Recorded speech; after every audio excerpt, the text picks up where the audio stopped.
지금 신문에 나오고 있는 여러 가지의 무슨 어찌 보면은 만화 비슷한 얘기들이 사실은 여기에 근거를 두고 있습니다. 말하자면 제정신 가진 사람이면은 지금 한국을 향해서 북에서 한국에게 도발적 행위를 한다는 것은 그것은 바로 자살 행위나 마찬가지라는 판단을 할 수밖에 없기 때문에 안보 문제에 대해서는 이제 적절하게 관리해 나가면 되는 것이다라는 것이 저의 생각인데, 그렇지 않게 생각하는 사람들이 가끔 저희들의 사상 검증을 하는 거죠. 장관 지명해가지고 국회 청문회 내에 보내놓으면은 6.25가 남침이요 북침이요 이렇게 묻거든요. 제가 한국 전쟁이 6.25 전쟁이 남침인지 북침인지 모르는 사람을 장관으로 임명할 만한 사고력을 가진 대통령이라는 전제가 붙지 않습니까? 참 억울하거든요. 저는 제정신입니다.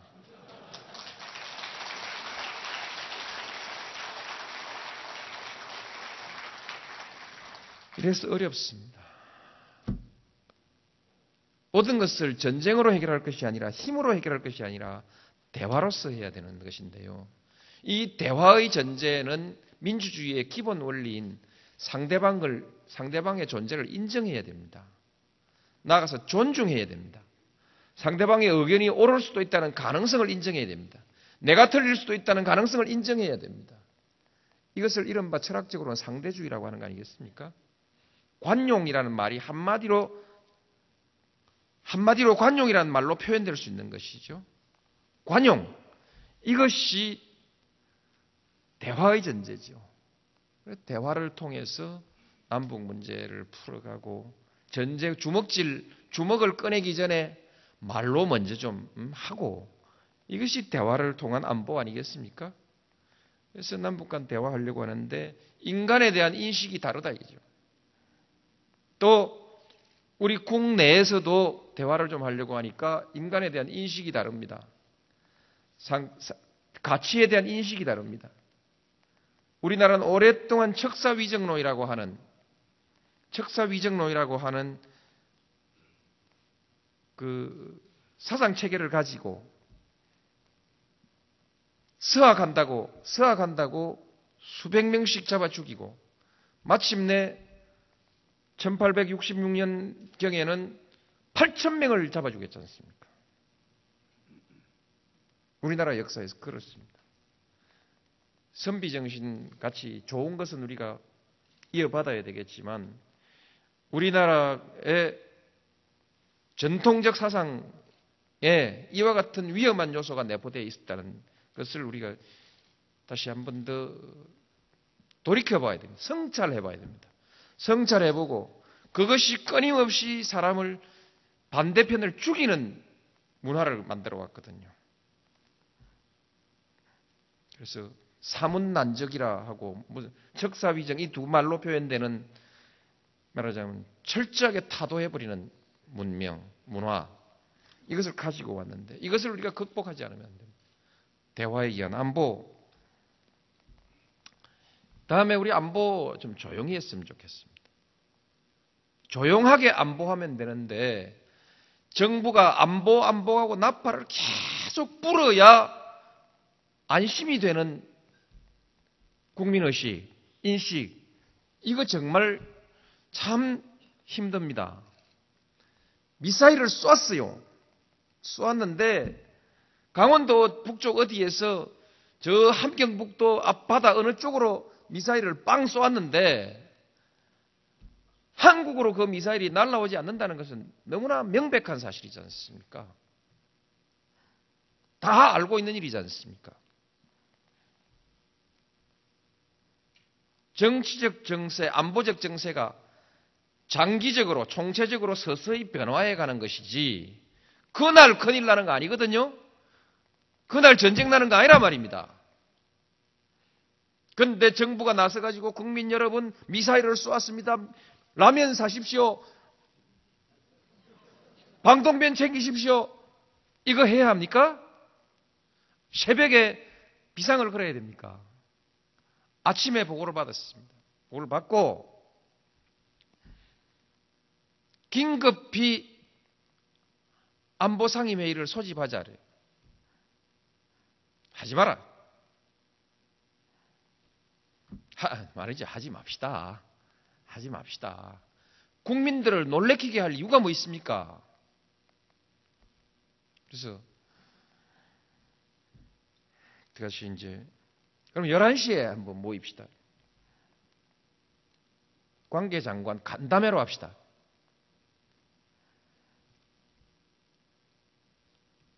뭐 간담회 했습니다. 간담회로 하나, 상임위원회로 하나, 새벽 5시에 모이나, 저녁 11시에 모이나, 그 일 처리에는 아무 소장이 없습니다. 결과적으로 달라지는 것이 없을 뿐만 아니고 예측하는 단계에서 달라질 게 아무것도 없습니다. 왜 북치고 장구치고 국민들한테 겁주지 않았냐고 얼마를 나를 구박을 주는지요.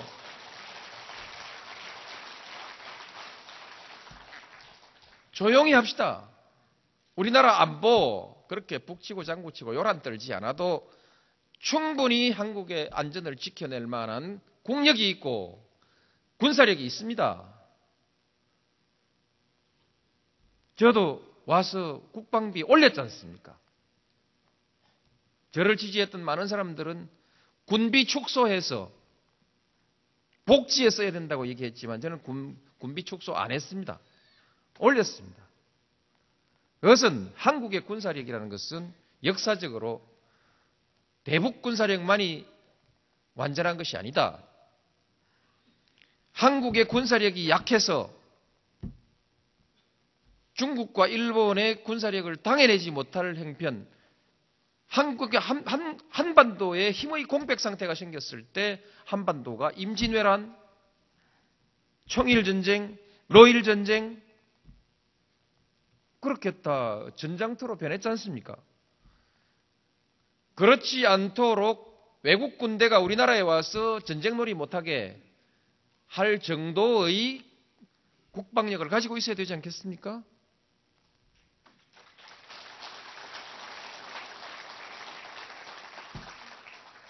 그래서 중국과 일본, 미국 이 사이의 중첩적인 잠재적 적대 관계가 동북아시아의 다자안보 체제라든지 또는 동북아시아 공동체라는 이와 같은 새로운 구상을 통해서 전환되기 전까지는 한국은 말맞다나 상호주의의 국방력을 가지고 있어야 된다 이거죠. 그렇지 않습니까?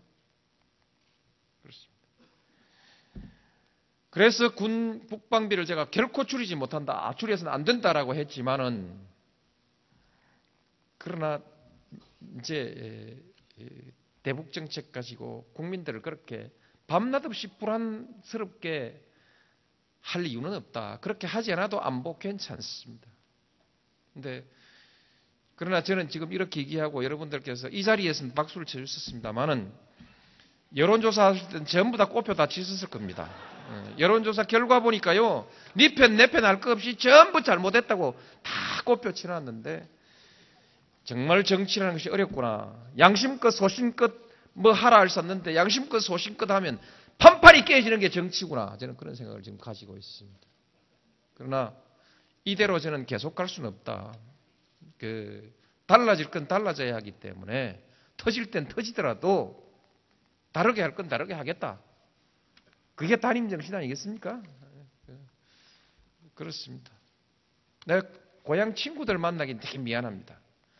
고향 친구들이나 우리 학교 동창들은 저 대통령 만들려고 다니면서 친구들한테 표 찍으라고 막 했는데 지금 몰려가지고 지금 박살이 나고 있으니까 이 친구들 어디 가서 술자리 가가지고 괴롭게 짝이 없죠 이제. 그런데 뭐 그런 애로사항은 있습니다만은 그러나 뭐 그 사람들 체면보다 더 큰 게 저는 국가의 미래라고 생각해서 그냥 그렇게 좀 싸잡아 가기로 했습니다.